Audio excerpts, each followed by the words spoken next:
whatever, man. Come on. You ignore my the shoulder rubs. You want me to do this? A little bit of this too. It's Eric there. Do y'all know each other?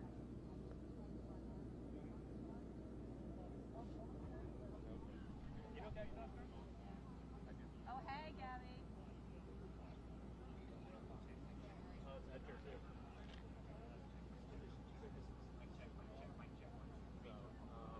Gang's all here. Están siendo homenajeadas con unas cruces que se han puesto allí a la entrada de la escuela. Son, justo te digo,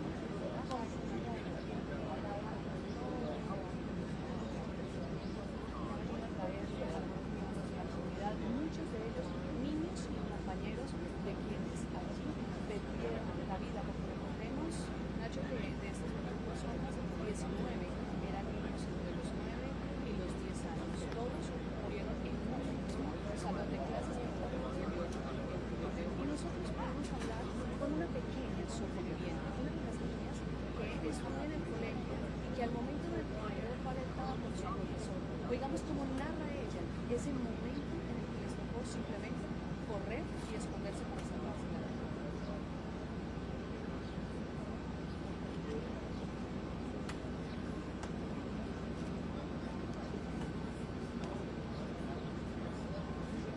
¿Qué? No te oigo nada.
Mi niña, una pregunta. ¿Sigo conectada por si hay la rueda de prensa y me dan paso o qué hago?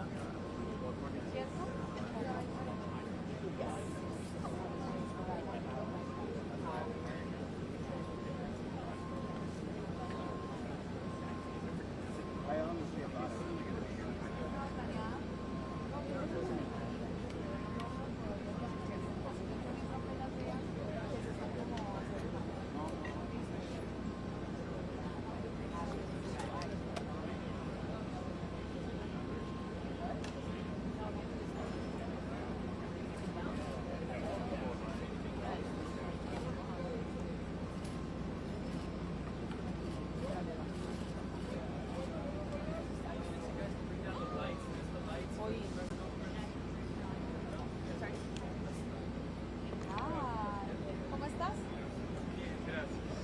pasó?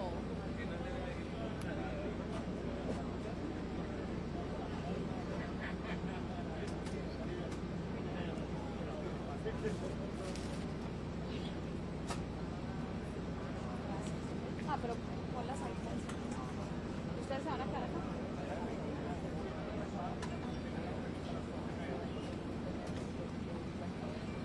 Tengo una pregunta.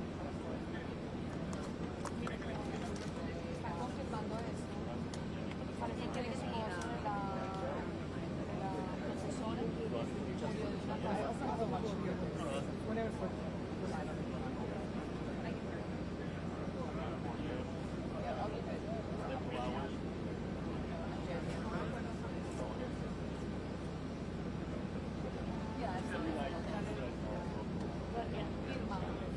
García.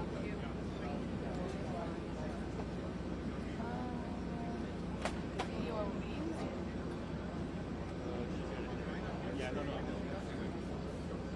CNN tiene. Sí, sí, sí.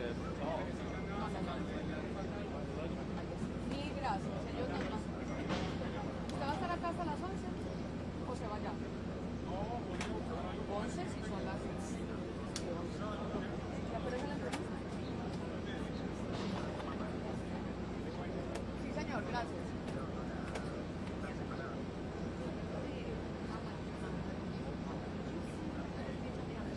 ¿Qué quería ubicarse?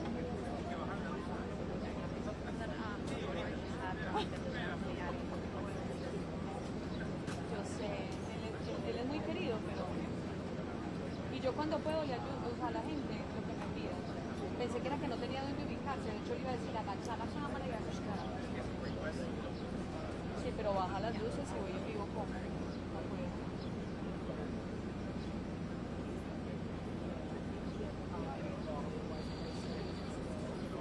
Imagínate tú. Apaga el live que me está bajando la señal.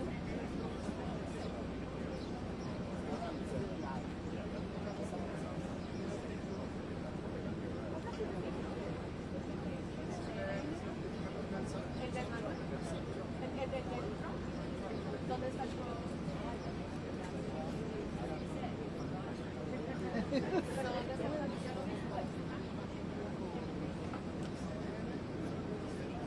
Pero mira, el camión es ese. Espérame porque es que no sé dónde está el camión. Ah, la señora que está sentada. Ella es de ese.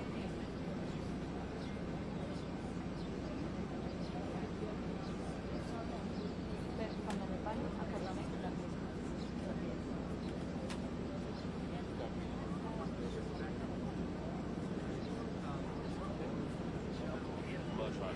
Bien. Lo quiere de backup allá, por favor. ¿Ya está prendido? Ya está prendido. Háceselo al de Luis, que nos quiera.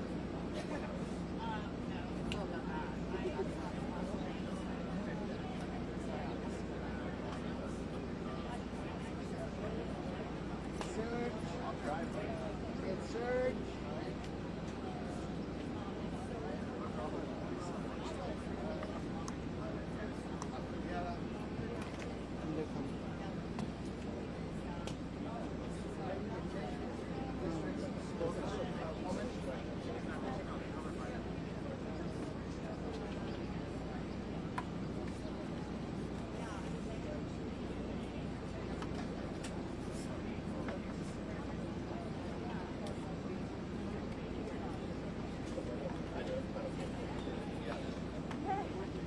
Sí, después de la rueda de prensa.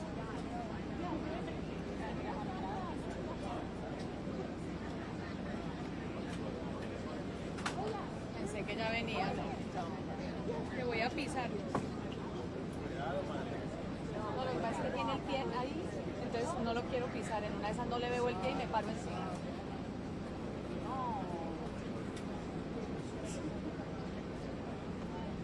Tienes que estar al aire, no tiene que caminar. Sí, sí, sí.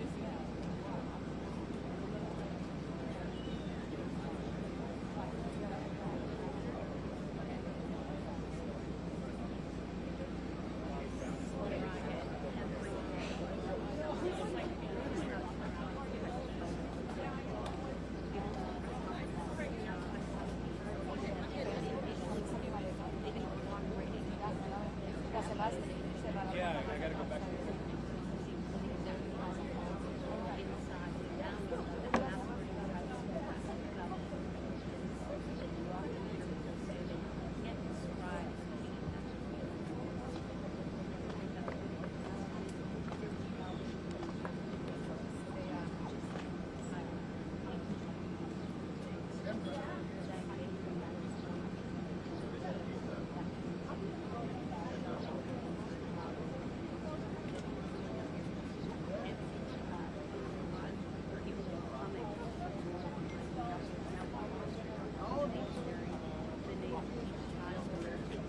Pero precisamente eso, que no puedo usarlo, no puedo usar el video.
Marcy? Fran and... ¿Cuál? Fran. La que se acaban de ir. It's not funny. Y menos mal que no tiene que estar aquí, así que call the station. Oh my god.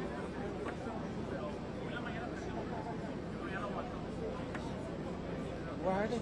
¿La hotel? Sí, ahí voy. I don't have any. I forgot it at home. I know I'm super shiny, aren't I?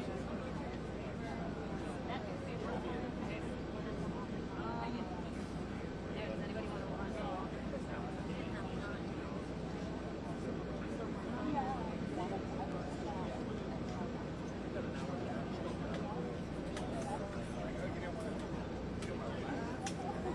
I don't, but it's like coming out. I haven't smiled in like 72 hours, so stop it.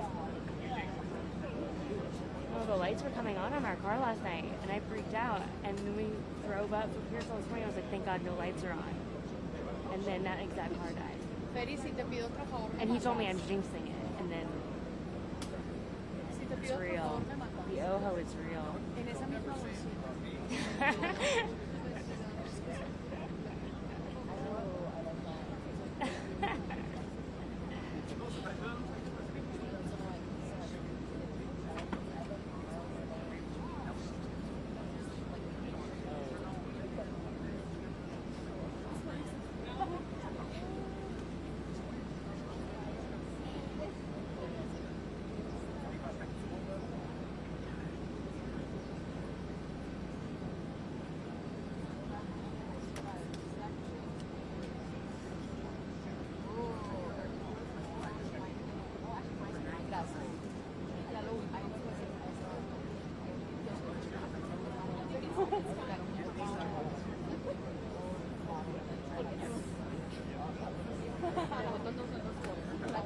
tuya, la foto.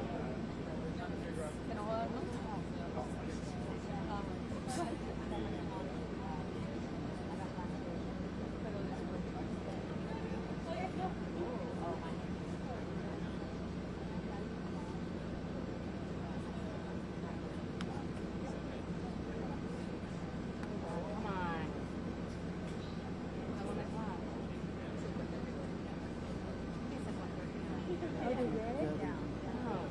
Yeah, that's what we ended up doing our live pet.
Pretend I'm the correspondent.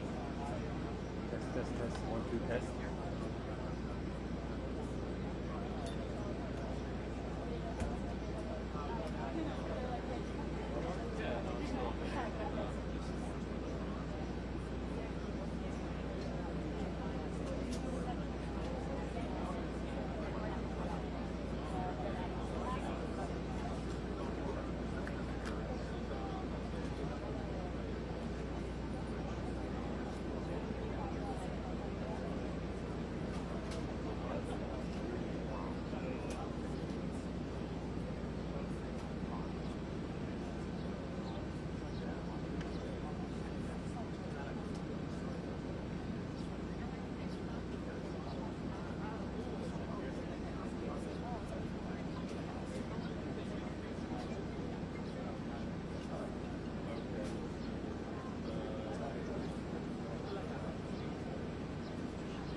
I'll give him any editorial.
No te escucho. Se recibe. 85, pero yo creo que la humedad está muy alta.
Well, here's the keys if they want to get that stuff. They might be kind of warm, but I mean, as far as I know, they told me.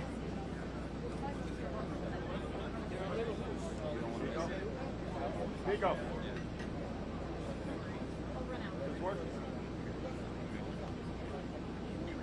Ahorita volvemos. Como va en camino, puede ir en una zona.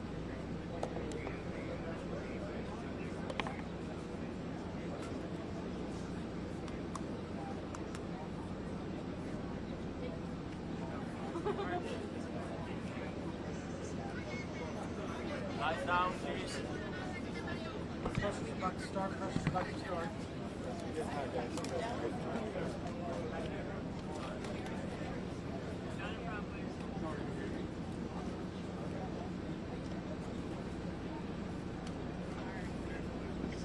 No, I'm not going to stay here at all. Not, and I'm not going to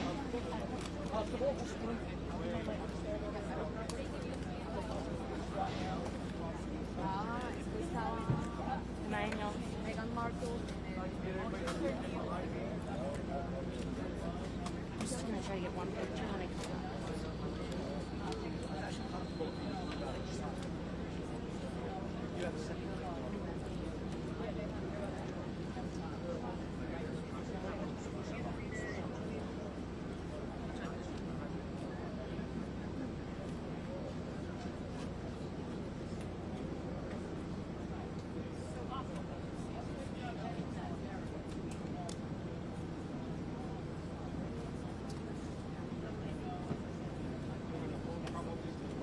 long lens. Agustín. Ya me oyen.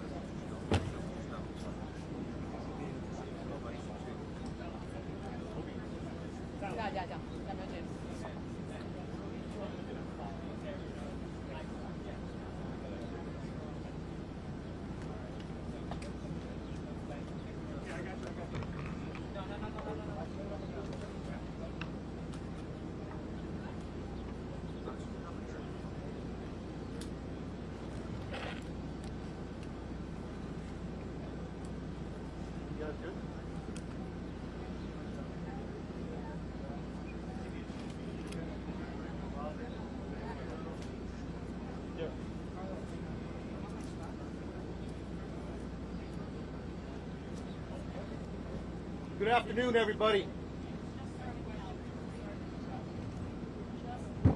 Good afternoon, everybody. My name is Victor Escalon, Regional Director for DPS South Texas.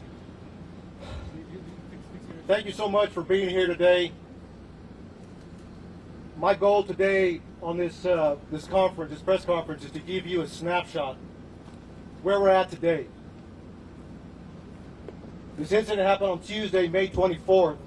So there's a lot of information, a lot of moving parts. We have a lot of people involved in this investigation. I'm going to give you a summary of what happened. But before I do that, I was able to make it here during the event on May 24th. Same with a lot of other law enforcement officers that came to this event, this critical incident. I got to see the victims. I got to see the officers. I got to see the community members. It is so hard. It's hard to take. It's traumatic. We're all hurting inside. We're hurting inside for the community members in Uvalde, Texas. We're hurting inside with our local partners that have to live here and work here every day. The victims, the family members, we feel for them. I'm a father. I can't go home tonight and hug my kids. That hurts. The members behind me are family members. Their kids. It's tough. It's tough. It's hard. But that gives us the motivation to move on, to do good work for Uvalde, Texas, for the victims. We speak for the victims, and we take that dearly.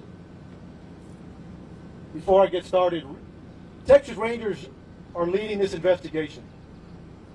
But we can't do it alone. We cannot do it alone. We have ATF, FBI, CBP, Border Patrol, Uvalde County District Attorney's Office. The list goes on and on and on. But the agencies I told you are the main ones that are assisting with this investigation. We want to know what happened, recreate the scene. That takes days, that takes hours, that takes time, a lot of information.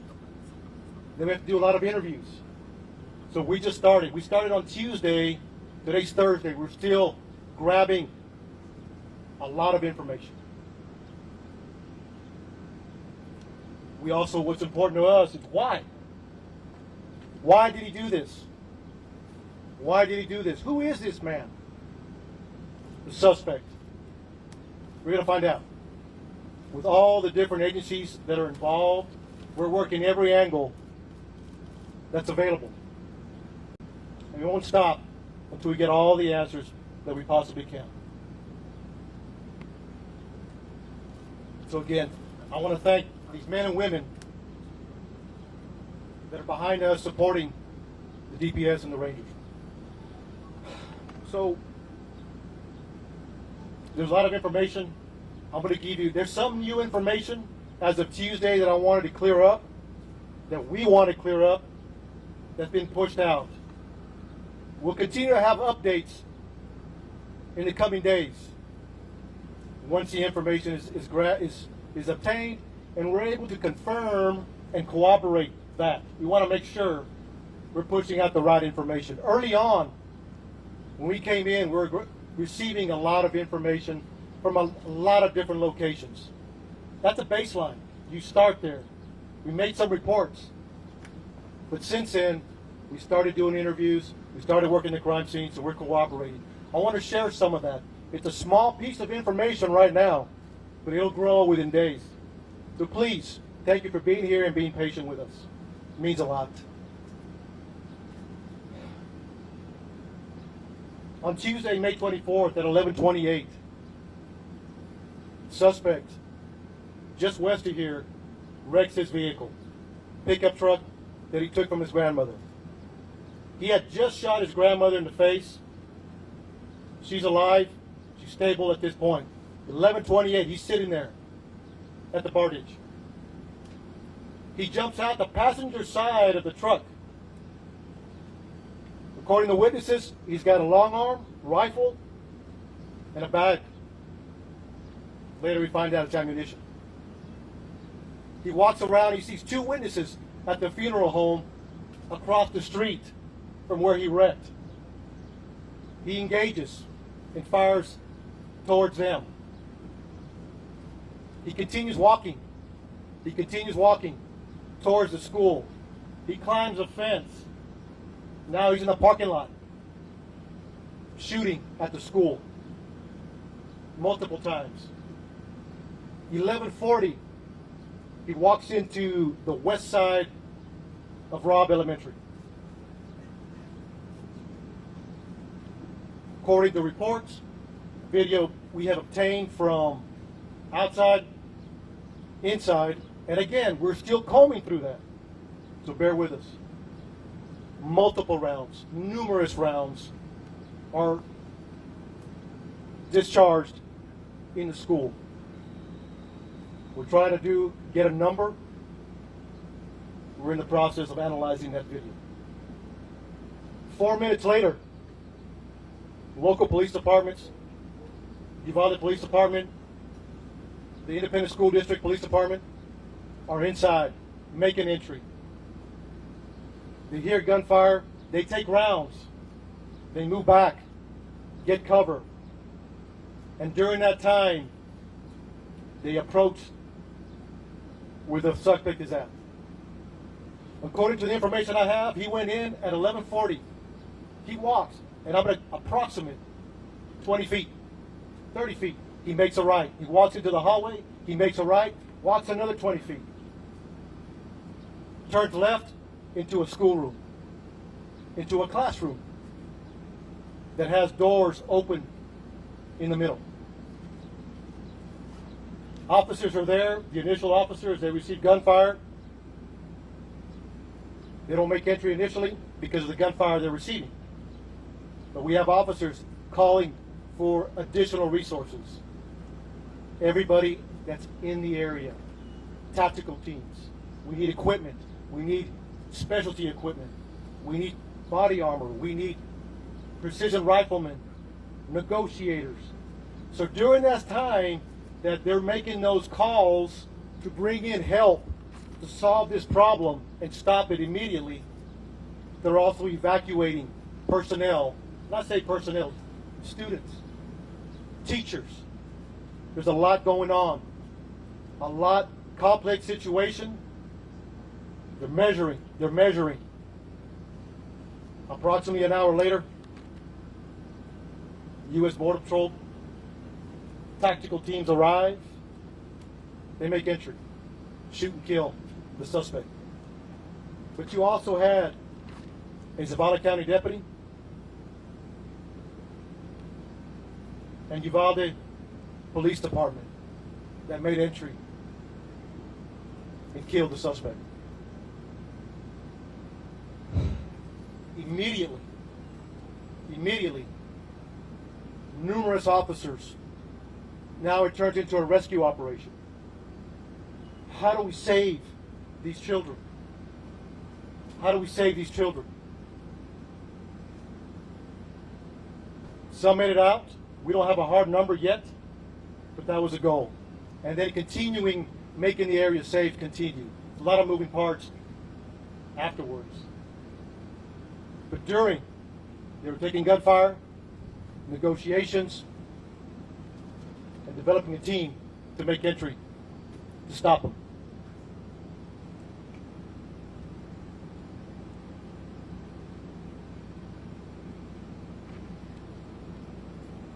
I'll take a few questions. And again, look, a summary. One more thing I forgot to mention that I want to clear up that came out early on. It was reported that a school district police officer confronted the suspect that was making entry. Not accurate. He walked in unobstructed initially. So from the grandmother's house to the bar ditch to the school, into the school, he was not confronted by anybody. To clear the record on that. 4 minutes later, law enforcement are coming in to solve this problem. Step by. So, just want to clear that up. That's very important. And again, this will happen as we move forward. So, thank you. I'll take a few questions.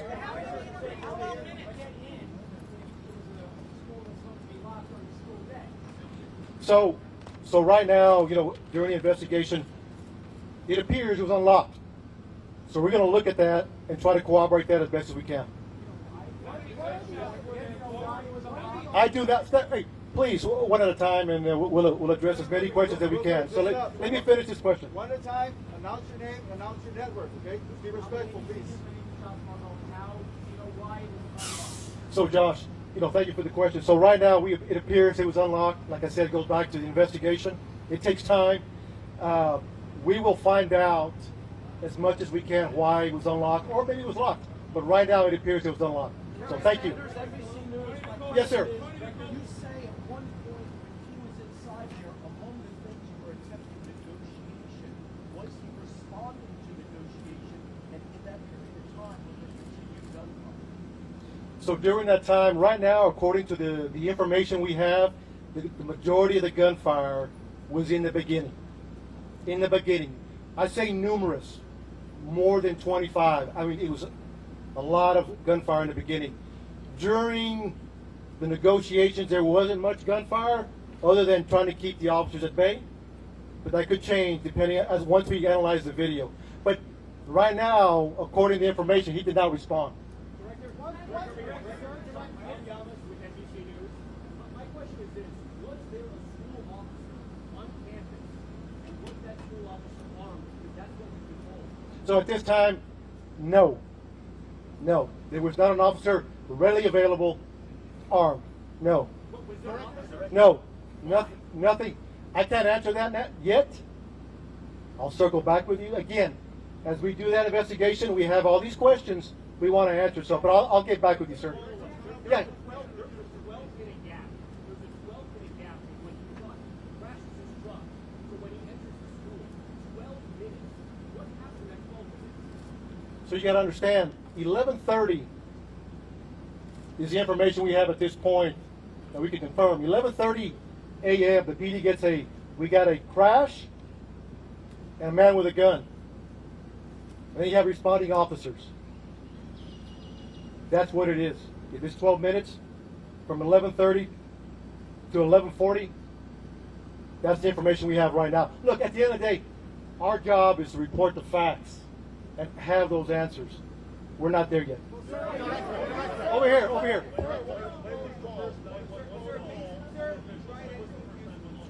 Say it again. So right now, the first 911 call is at 11:30. I will get the time what it took to respond. So we'll have that answer. Yes. Could. There's a lot of possibilities. There's a lot of possibilities. Until we receive an interview, because there was numerous officers at that classroom, numerous. Once we interview all those officers, what they were thinking, what they did, why they did it, the video, the residual interviews, we'll have a better idea. Could anybody have got there sooner? You gotta understand, it's a small town. Yeah, people from Eagle Pass, from Del Rio, Laredo, San Antonio responding to a small community. Director.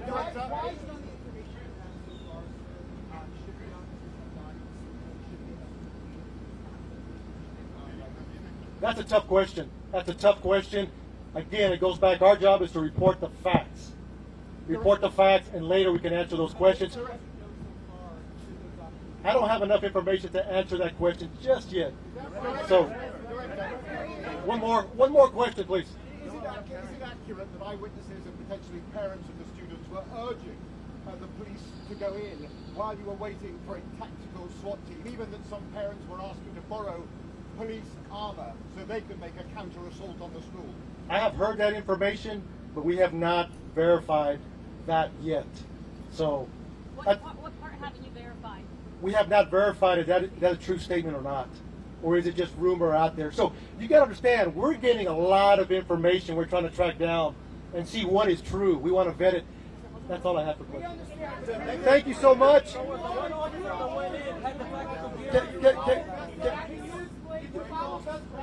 on.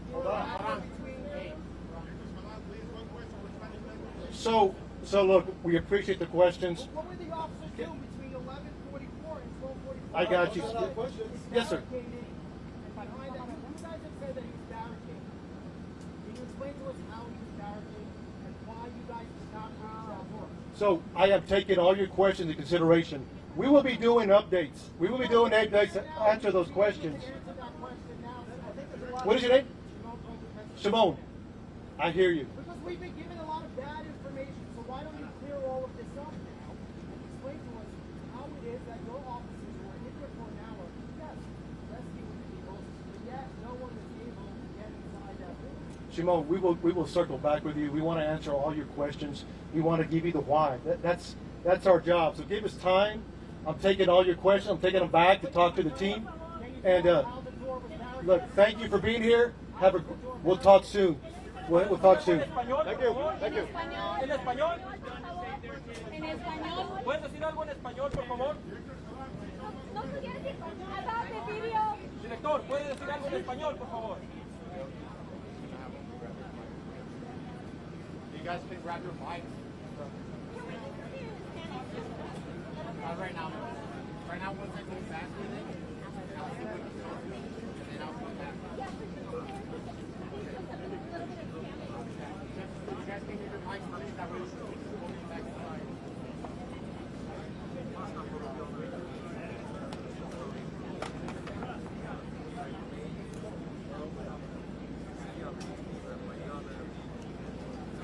Claro. Así es, Nacho. Y tú dices a cuentagotas y es lo que han podido recabar con lo que han investigado, con la información que han obtenido de la gente que estuvo allí y demás. Lo cierto es que él dice que a las 11:28 es cuando él llega a la escuela en la camioneta, pero a las 11:30 es cuando llaman a reportar el choque. A las 11:40, entre esas 11:30